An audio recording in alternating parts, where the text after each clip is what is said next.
Today is Monday, February 22nd. What to know about a COVID-19 milestone that will likely have President Biden speaking to the nation tonight, and the latest timeline and debate surrounding more economic relief. Also an update from Texas, what could get worse, and where there's been a lot of progress.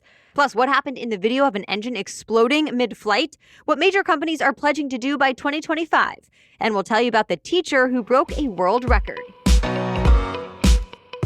Welcome to The Newsworthy. All the day's news in around 10 minutes. Fast, fair, fun, and on the go. I'm Erica Mandy. Thanks so much for being here. You ready? Let's do this. Well, we start today with a milestone no one wanted to hit. Nearly 500,000 Americans have now died from COVID-19 in less than a year. The U.S. will very likely reach that 500,000 number today. But already the U.S. death toll from the pandemic has surpassed that of any American war except the Civil War. And public health officials say the actual number of deaths is likely much higher than that. The nation's top infectious disease expert and President Biden's chief medical advisor for COVID-19, Dr. Anthony Fauci, spoke about it over the weekend.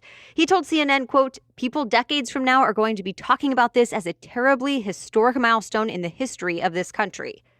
Americans are working hard to get the pandemic under control, though, and it's making a big difference. The rate of new cases is going down all across the U.S., and hospitalizations have dropped to their lowest level since November. Vaccines are steadily going out, too. The CDC says nearly 58 million doses have been given so far.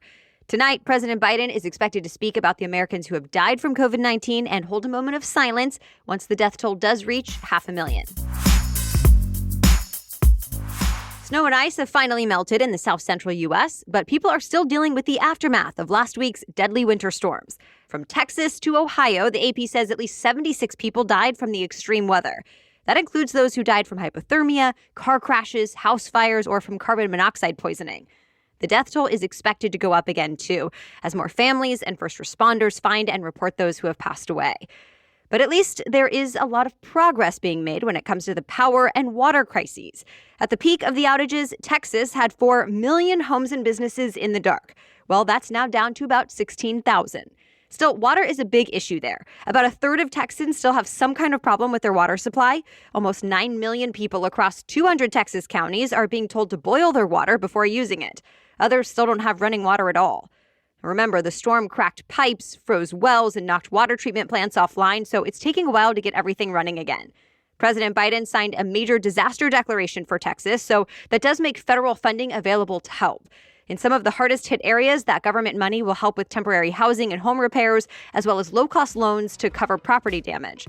The president says he plans to visit Texas this week.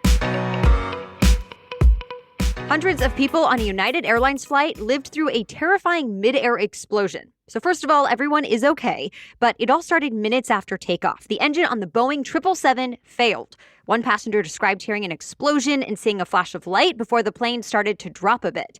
Pieces of the engine casing and chunks of fiberglass rained down on streets and lawns below. At least one piece of debris actually went through the roof of a house, another crushed a parked truck. Amazingly, though, no one on board or on the ground was hurt. The United Airlines flight was supposed to be heading from Denver, Colorado to Honolulu, Hawaii, but it turned back quickly and the plane was able to land safely at the Denver International Airport. Now the National Transportation Safety Board is investigating this, and the FAA is stepping up inspections. In the meantime, though, Boeing is recommending airlines stop using the 777s that have the same kind of engine until they know more. Japan Airlines and United Airlines have agreed, and United is the only airline in the U.S. to still use them. Lawmakers in the U.S. House are on track to pass another massive economic relief package by the end of this week. And there's quite a bit included in this one. The bill is nearly 600 pages, and it's worth $1.9 trillion. It includes billions of dollars for unemployment benefits, small businesses, vaccines, and more direct payments to individual Americans. Democrats say Americans are hurting, and they need the aid ASAP to help the economy rebound. Most, if not all, of Democrats are expected to vote yes on this bill. But on the flip side, most, if not all, Republicans are arguing against it. So far, the biggest GOP complaints are about two parts of the bill. One, raising the federal minimum wage to $15 an hour. Republicans say if that passes, businesses will be forced to cut jobs. And two, the $350 billion designated for state and local aid. Dems have argued local governments need the cash since local economies have taken a hit from this pandemic too. But some Republicans have argued it amounts to a blue state bailout. They blame stricter lockdowns and poor financial management. Now, to be clear, the amount of aid sent is at least partly based on the populations of states, counties, and cities, and money would be going to areas led by both Republicans and Democrats. Other Republicans are pushing back against the size of this relief package overall. Either way, Congress is moving forward, and really Democrats don't need to negotiate with Republicans. They'll likely be able to pass this relief bill with a simple majority vote, even if it is completely along party lines. Their goal is to get it passed in the House and then the Senate after that by the middle of next month. It would then head to President Biden for his signature. And Biden has said he wants to sign it and make it law before current unemployment benefits expire on March 14th. To be continued. All right, we have much more news still ahead, but first, thanks to our sponsor this week, Rothy's. Make your mark in 2021 with chic, comfortable, washable, and sustainable shoes and bags from Rothy's. Rothy's is always up to date with what's in style, and they come in constantly changing variety of colors, prints, and patterns. I still love and wear the Rothy's flats I got last winter. I throw them on with almost any outfit, and they're hands down the most comfortable flats I've ever worn. Plus, I can just toss them in the washing machine for a quick refresh whenever I need. I'm also a big fan of the lace-up shoes I bought more recently. They're comfortable and casual, yet still stylish. And perhaps you have a goal this year to buy more sustainable products. Well, Rothy's has you covered, not only because they'll last a long time, but also because their shoes and accessories are made out of plastic water bottles. So check out all the amazing shoes, bags, and masks available right now at rothys.com/newsworthy. That's Rothys, Rothys, rothys.com/newsworthy, where style and sustainability meet to create your new favorites. Head to rothys.com/newsworthy today. Okay, now back to the news. The Pfizer COVID-19 vaccines already on the market here in the U.S. could be very effective after just one dose. At least that's according to a new peer-reviewed study out of Israel. Researchers followed thousands of healthcare workers and found the first Pfizer shot was 85% effective 15 to 28 days later. Scientists who conducted the study say that's exciting because it means people might be able to delay getting a second shot. And that could help get more people vaccinated while supplies are still limited.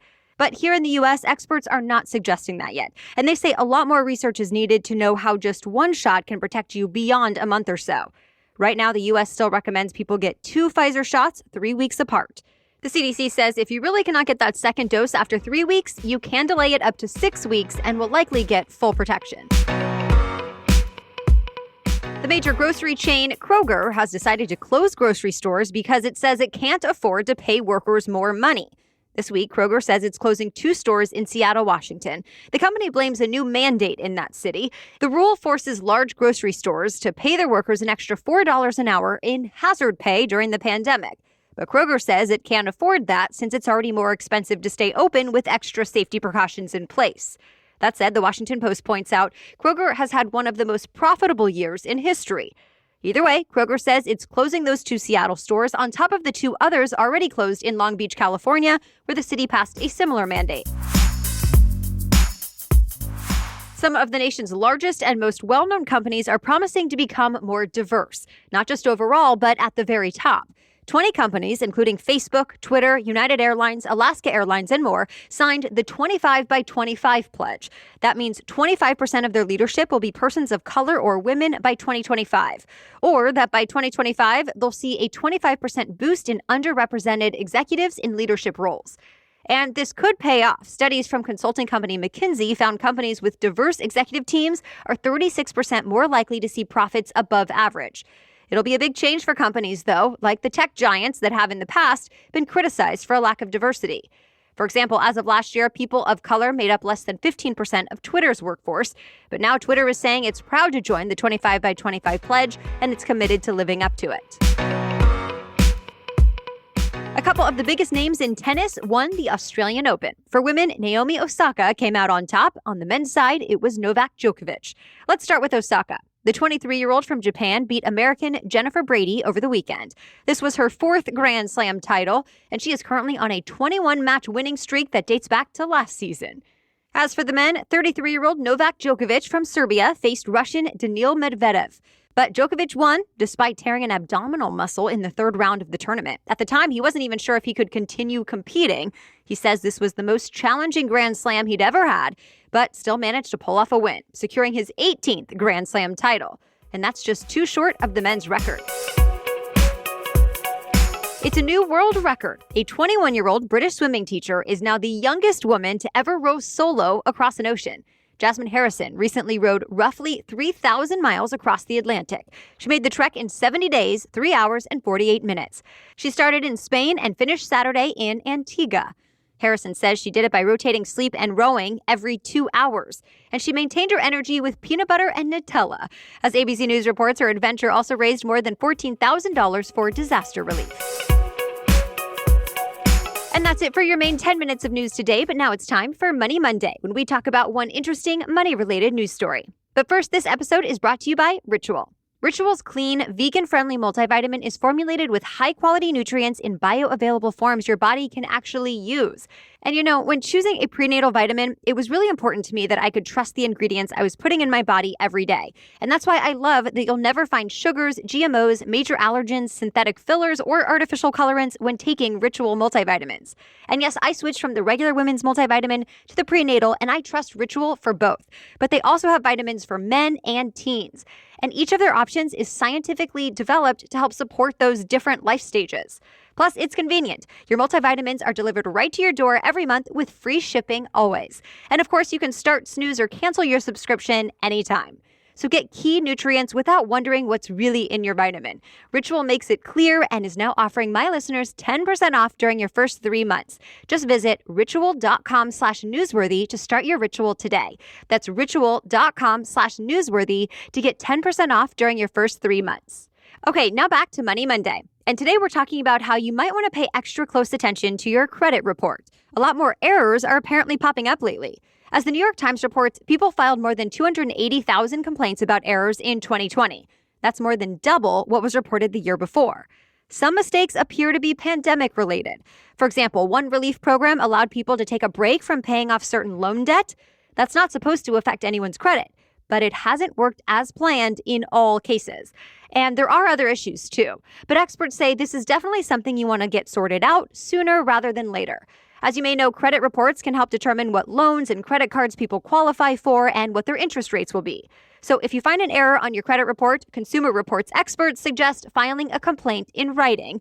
The Consumer Financial Protection Bureau has letter templates you can use. And we've included links to those in today's episode notes. All right, thank you so much for listening today and every day. We'll be back with more news to know tomorrow. Until then, have a great day.